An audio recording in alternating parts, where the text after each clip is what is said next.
The city skyline twinkles like a distant galaxy through the floor-to-ceiling windows of the 25th floor, where the corporate party is in full swing. The hum of conversation and clinking glasses create a symphony of urban nightlife. I'm here, Emily, at a company I don't work for, thanks to an invitation from a friend who couldn't make it. I stand near the edge of the crowd, my glass of champagne half empty, feeling both out of place and oddly liberated by the anonymity. My eyes wander, taking in the sleek design of the office, the artful displays of modern decor, and then they lock with his. Ryan. His name floats through the air, whispered by someone nearby.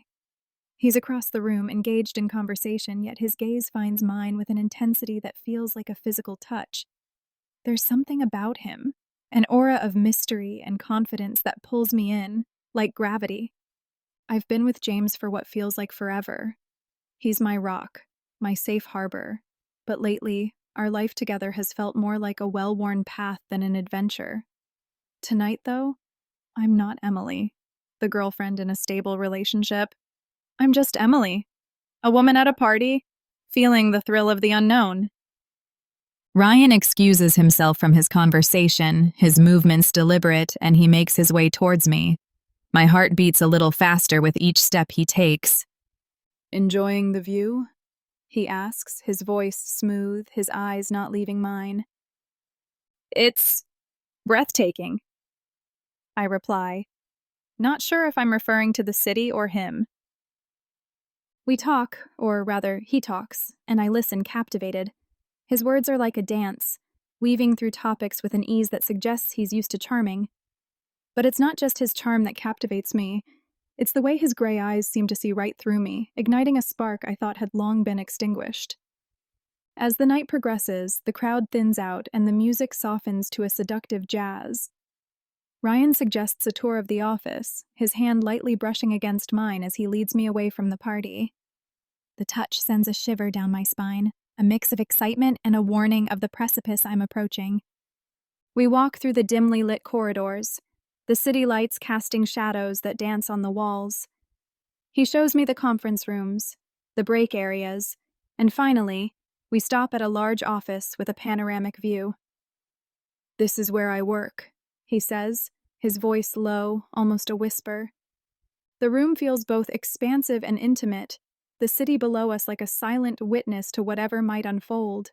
Ryan leans against his desk, his gaze never wavering.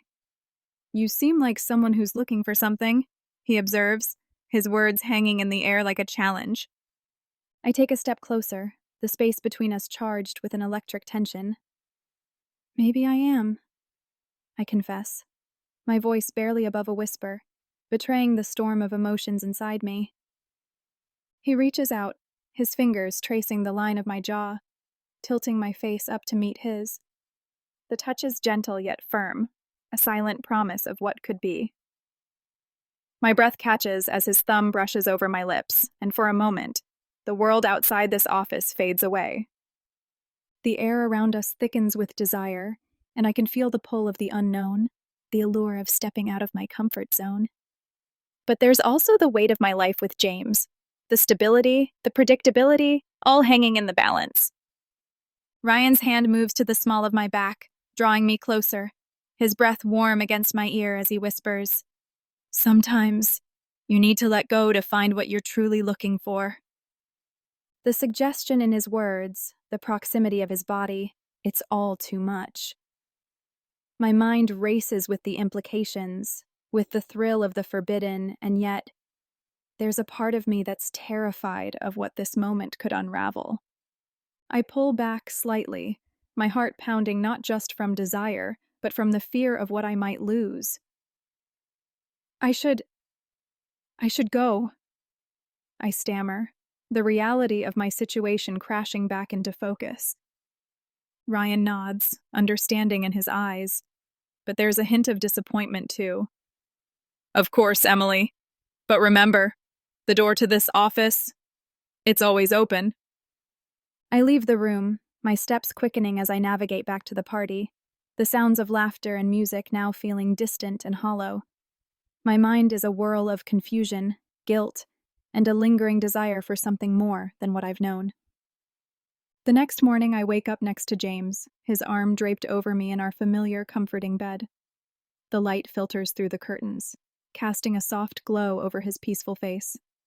But inside, I'm anything but peaceful.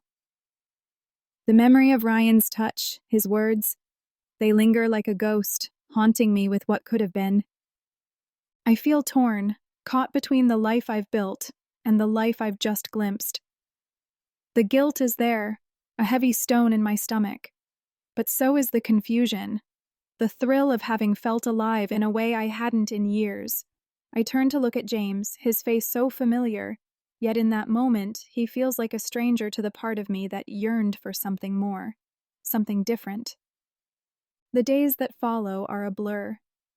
I go through the motions of my life with James, but my mind is elsewhere, replaying the scene in Ryan's office. At work, I find myself distracted, my thoughts drifting to the touch of Ryan's hand, the intensity of his gaze.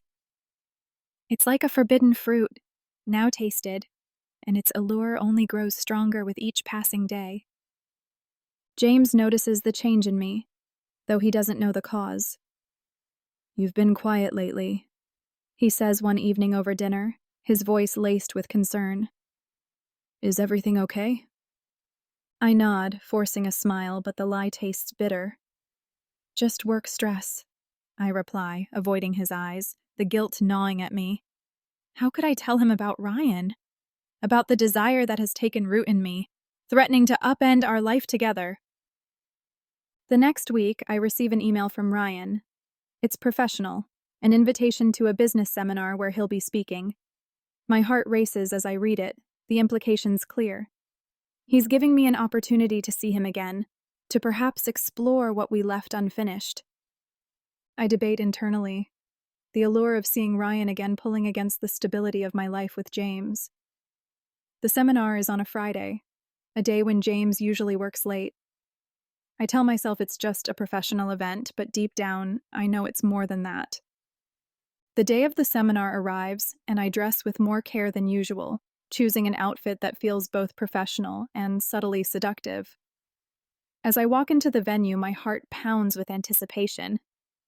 Ryan spots me almost immediately, his eyes lighting up with recognition and something more, a promise of what could be. The seminar is engaging, but my focus is on Ryan. His confidence, the way he commands the room, it's intoxicating. After the event, he approaches me, his presence overwhelming.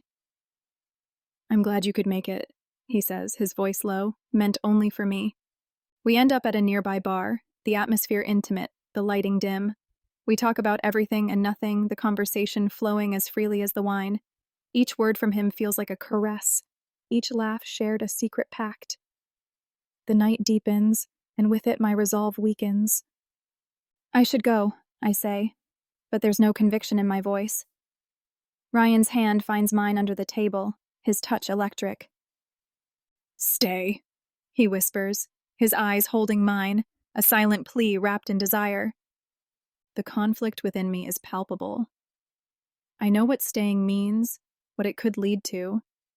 Yet the pull towards Ryan, towards the unknown, is magnetic. I think of James, of our life together, and the guilt is like a vice around my heart. But then I think of the spark Ryan ignited, the part of me that felt alive in his presence. "I can't," I finally say, pulling my hand away, though every fiber of my being screams to stay. This isn't right." Ryan nods, his expression unreadable. "I understand, Emily. But remember, life isn't just about what's right or wrong.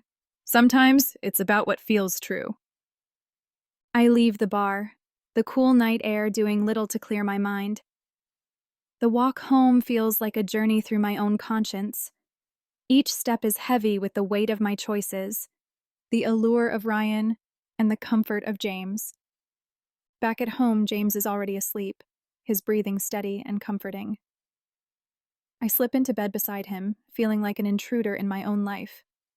The guilt, the confusion, they're all there. But so is a new, unsettling realization. I've tasted freedom and it's changed me. As I lie there staring at the ceiling, I wonder if I can ever go back to being just Emily, the girlfriend in a stable relationship, or if I've crossed a line from which there's no return. The city outside our window continues its endless dance of lights, indifferent to the turmoil within me, a silent witness to the beginning of my unraveling. The days after the seminar are a haze of conflicting emotions. Every time I close my eyes, I see Ryan's piercing gaze, feel the warmth of his breath against my ear, and the electric touch of his hand. It's like an addiction, this craving for something more, something different. Yet every morning I wake up next to James, his presence a stark reminder of the life I've chosen, the life I've built. James, ever the perceptive one, senses the storm brewing within me. "Emily, you've been distant," he says one evening, his voice soft but firm, his eyes searching mine for answers I'm not ready to give. "Is there something you want to talk about?" I shake my head, the lie slipping out with practiced ease. "No, it's just, work has been overwhelming." The words feel hollow, even to my own ears. The truth is, I'm overwhelmed by my own desires, by the realization that I've opened a door I'm not sure I can close. Ryan's words echo in my mind. Sometimes it's about what feels true. What feels true is the thrill of the unknown, the passion that Ryan awakened in me. But what is right is the life I share with James, the comfort, the familiarity. One evening, as James works late, I find myself at the edge of our bed staring at my phone. Ryan's number is saved, a silent temptation. My thumb hovers over the call button, my heart racing with the implications of what I'm considering. Before I can stop myself, I press call. The line rings, each tone like a heartbeat in the quiet room. When Ryan answers, his voice is a soothing balm and a sharp reminder of my betrayal. "Emily," he says, his voice carrying a mix of surprise and pleasure. I needed to hear your voice," I admit, my voice barely above a whisper, the confession slipping out before I can reel it back. We talk, the conversation flowing like it did at the bar. But this time, there's an undercurrent of urgency, of unspoken desires. Ryan doesn't press, but his words are laced with an invitation, a promise of more. "You know where to find me," he says before hanging up, leaving me in the silence of my guilt and longing. The next day, I'm at work, but my mind isn't. It's with Ryan, with the possibility of what could be. The office feels stifling, the routine suffocating. I decide to take an early lunch, needing space to think, to breathe. I find myself walking, not towards the usual cafe, but towards Ryan's office building. My steps are hesitant, each one a step further away from the life I've known. My heart pounds in my chest, a drumbeat of betrayal and longing. I reach the building, its glass facade reflecting the city's indifference to my inner turmoil. Inside, the lobby is quiet, the receptionist barely glancing up as I pass. My feet carry me to the elevator, and with each floor I ascend, my resolve wavers. What am I doing here? What am I hoping to find? The elevator doors open on the 25th floor, and there he is, standing by his office door, as if he knew I'd come. Ryan's eyes meet mine, and for a moment, the world narrows to just us. "Emily," he says, his voice a mix of surprise and inevitability. "I wasn't sure if you'd come." I needed to see you," I confess, the words tumbling out, raw and unfiltered.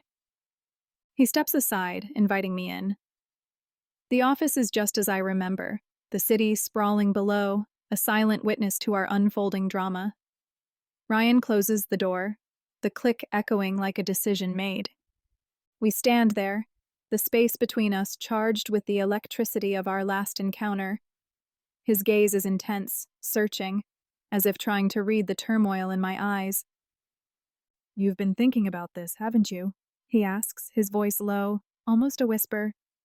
I nod, the admission heavy. Every moment since that night. He moves closer, his presence overwhelming. "And what do you want, Emily?"